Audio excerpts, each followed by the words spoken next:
All right, Kate, welcome to the show. Thank you. Thank you for coming on. If you raised $5 million for your startup, would you pay yourself more than $100,000 a year or less than $100,000 a year? Okay, so obviously your investors are wanting a return. Yes. But I don't necessarily think the return for them comes when you pay yourself less money than you're worth. Yeah.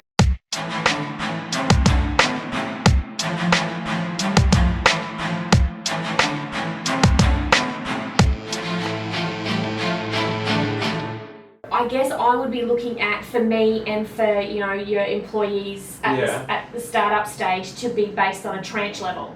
So to set in place, okay, so maybe pay yourself a little less than you're worth, but then move forward. Okay, when we achieve this, everybody gets a pay rise, not a bonus, but a pay rise, so that you're encouraging people to work hard. Setting milestones. Setting milestones. They are. But then you're working with, your investors understand that you're taking it seriously. Yeah. That it's not a gravy train for you. Yeah. It is about chasing things. And I think you set the right mentality with the team that you're working with as well. Okay, we're all in this together. We're all chasing it. Mm-hmm. We're all living a little skinny to start with, but when we get here, it's less skinny. When we get here, it's less skinny. Set milestones. Okay. I like that. That's very logical. Second question is, what is the toughest thing you face in your career as the head of marketing at a very large company? It's probably one of the same things I've encountered through most of my career. Is a relative disconnect between the board and the execs and what they think marketing does and what marketing actually does. It's about always ensuring that you align what we do with their outcomes.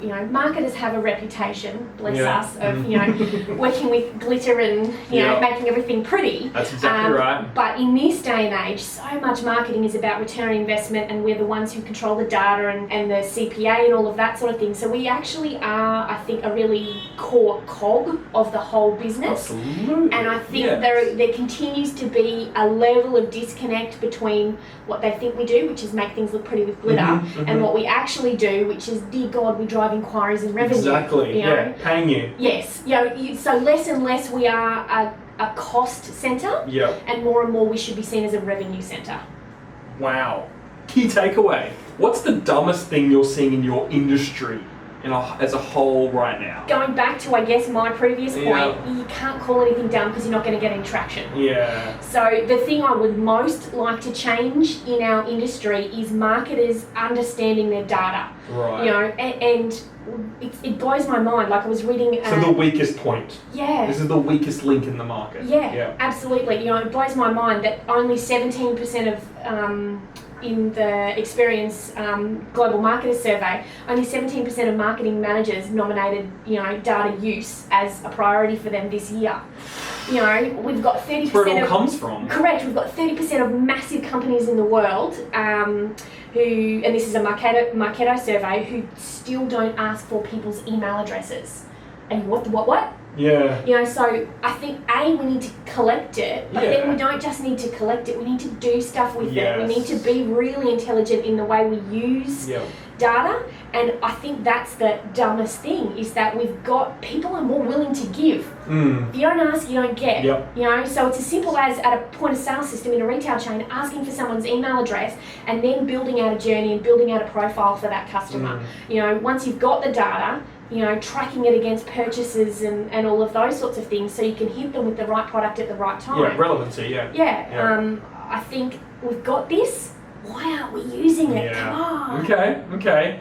Now, on that, the backup question, which I love, is what are you doing about that? Okay, so I guess, from my perspective, I can't control the big wide world.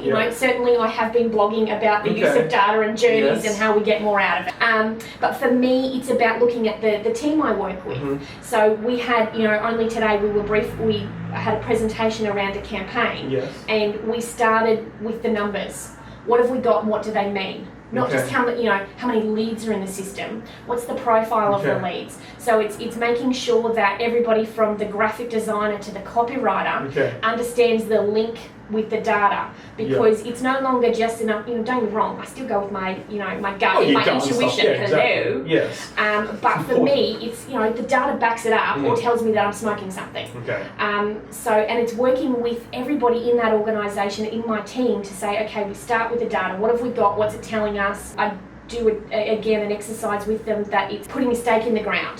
So if you want to send an EDM, what's the open rate you want? Exactly. And you use your data, you've got your benchmark data to help with that. With your realistic expectations, is that what you mean? Yes, and it is getting granular. It's not just going, I want $9.5 million worth of revenue from this. Great. Yeah. Breaking it down, where is that coming from? Because I think, I guess my responsibility as a leader is to build a team of responsible marketers who don't just work with glitter. Yeah, exactly. Who work with glitter based on what the data's telling me. I can't influence it from a global perspective, but person by person within my team, that's my responsibility as a leader.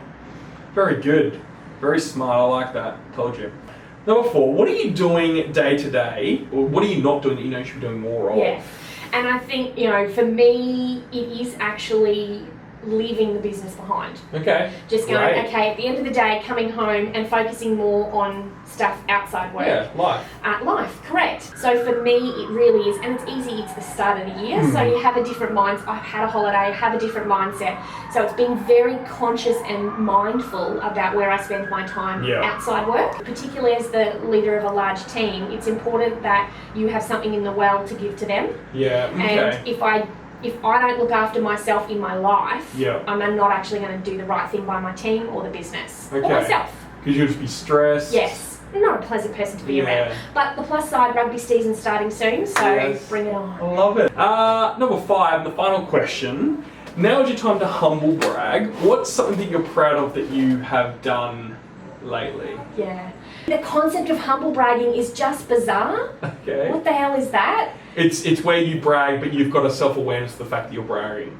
I can't relate, and I was like, because I know I'm the first chick on this, I'm like, maybe it's a bloke thing, and I'm missing that gene. I don't know. But This is great. This is so I'm kind of not good. interested in humble bragging. I'm like, just do stuff. Stop talking and do. Or stop talking and listen. Okay. So is that what you're gonna let? She's gonna leave it. This is epic. Okay, that's absolutely brilliant. Thank you so much for being on the show. Thank you. Thank you. We should do the fist bump later.